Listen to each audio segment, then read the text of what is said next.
Hello everyone, welcome back to my channel Vijay Kumar Balaji. हम लोग का जो रनिंग चैप्टर है फोटोसिंथेसिस, जिसको हिंदी में कहते हैं प्रकाश संश्लेषण, इसको देख रहे हैं। पहले पार्ट में मैंने आपको डेफिनेशन के विषय में बताया था कि फोटोसिंथेसिस क्या होता है, और आज की वीडियो में हम लोग नेचर ऑफ लाइट से शुरुआत करते हैं और उसके बाद में ऑक्सीजनिक और अनऑक्सीजनिक फोटोसिंथेसिस के विषय में देखेंगे।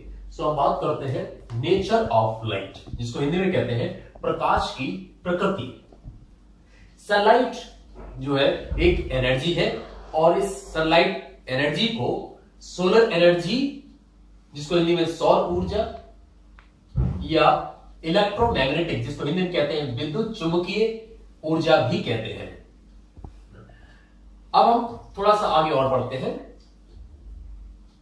Next topic is the distance between two crest of nearby waves is known as wavelength. It is represented by symbol lambda and wavelength is measured in nanometer, जिसको nm से प्रदर्शित करते हैं, शॉर्ट में नैनोमीटर इसको कहते हैं। दो समीपवर्ती शिखर के बीच की दो तरंगों के समीपवर्ती शिखर के बीच की दूरी को वेवलेंथ कहते हैं, और इसको लैम्डा से प्रदर्शित करते हैं। इसको नैनोमीटर में हम व्यक्त करते हैं। जब सनलाइट ग्लास के प्रिज्म से बाहर निकलती है तो 7 कलर्स अलग अलग दिखाई देते हैं। ये 7 कलर जो है मिलकर वेवजियोर बनाते हैं, और इन अलग अलग कलर्स का जो नैनोमीटर होता है वो अलग अलग होता है। ये अलग अलग वेवलेंथ की रेज होती हैं।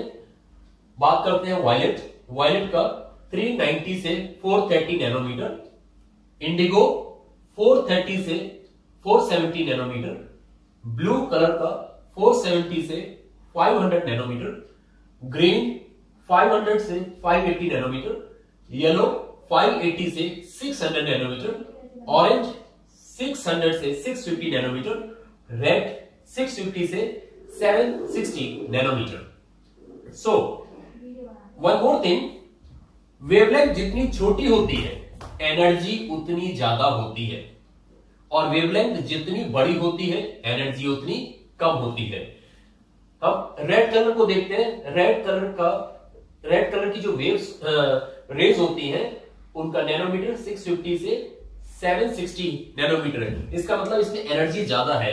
ये रेज जो होती हैं ये छोटी होती है, इसलिए इसमें एनर्जी ज्यादा होती है, और इसीलिए रेड कलर का इस्तेमाल जो होता है वो डेंजर अर्थात खतरे के निशान के रूप में इस्तेमाल किया जाता है। आपने देखा होगा रेड सिग्नल जो होते हैं वो इसीलिए रेड कलर का यूज होता है। रेड सिग्नल में रेड कलर से भी छोटी रेज होती हैं जिनको की कहते हैं इंफ्रारेड रेज, जिसको हिंदी में कहते हैं अवरक्त किरणें, और वायलेट कलर से भी छोटी वेव्स होती हैं जो कि अल्ट्रा वायलेट रेज कहलाती हैं, जिसको हिंदी में पैराबैंगनी किरणें कहा जाता है।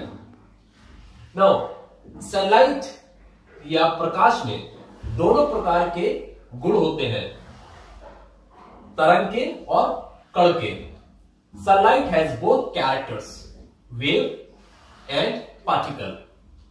सनलाइट जो होती है ये वेव्स के रूप में पृथ्वी पर आती है, और कणों के रूप में भी जो है ये पृथ्वी पर आती है। नाउ हमारा जो नेक्स्ट टॉपिक है वो है फोटोसिंथेटिक पिगमेंट, जिसको हिंदी में कहते हैं प्रकाश संश्लेषी वर्णक। सनलाइट को एब्जॉर्ब करने के लिए अलग अलग फोटोसिंथेटिक पिगमेंट्स होते हैं, प्रकाश संश्लेषी वर्णक होते हैं, जो अलग अलग कलर की रेस को एब्जॉर्ब करते हैं। Chlorophyll A, chlorophyll B and carotenoids जो है ये ग्रेना के मेम्ब्रेन्स में पाई जाती है, और ये मेनली वायलेट, रेड और ऑरेंज कलर की रेज को एब्जॉर्ब करती है। अब बात करते हैं ग्रीन कलर। ग्रीन कलर कहां चला जाता है? ग्रीन कलर जो होता है ये रिफ्लेक्ट हो जाता है एटमॉस्फेयर में, इसीलिए जो लिप्स होती हैं वो ग्रीन कलर की दिखाई दी जाती हैं, दिखाई देती हैं।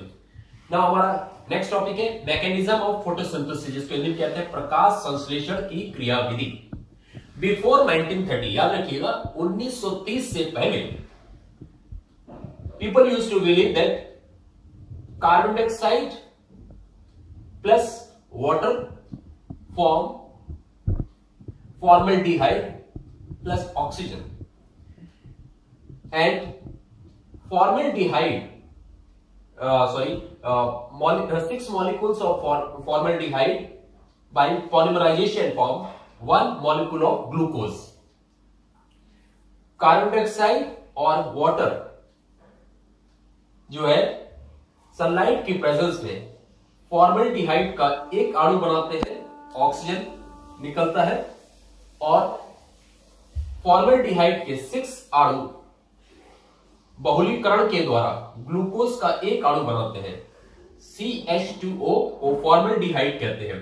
बट फॉर्मल्डिहाइड के विषय में आप में से बहुत सारे स्टूडेंट जानते होंगे, फॉर्मल्डिहाइड जो है ये पॉइजनस मटेरियल होता है। सो अगर फॉर्मल्डिहाइड प्लांट्स के अंदर बनेंगे, प्लांट्स के अंदर बनता है तो प्लांट्स की डेथ हो जानी चाहिए। So this hypothesis is wrong, ये परिकल्पना जो है वो गलत साबित हो गई।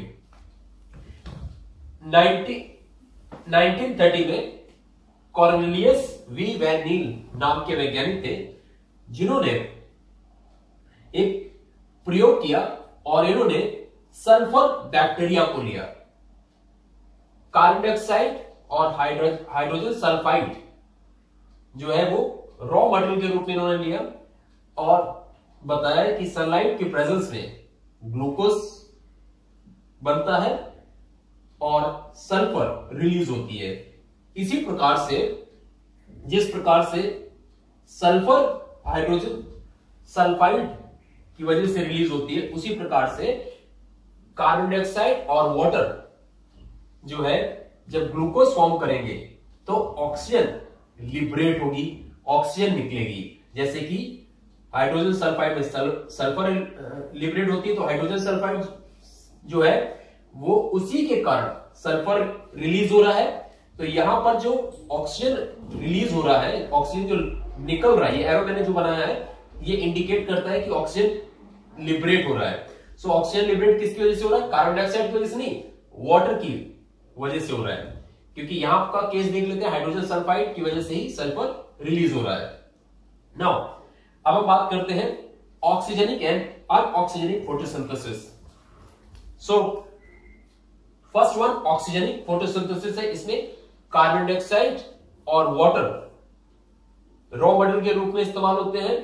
सनलाइट की प्रेजेंस में शुगर फॉर्म होता है और ऑक्सीजन लिबरेट होता है। अनऑक्सीजनिक में carbon dioxide, hydrogen sulphide in the presence of sunlight forms glucose and sulfur release। Simple words में आप कह सकते हैं oxygenic photosynthesis takes place in the presence of oxygen। Anoxygenic photosynthesis का मतलब होता है it takes place in the absence of oxygen।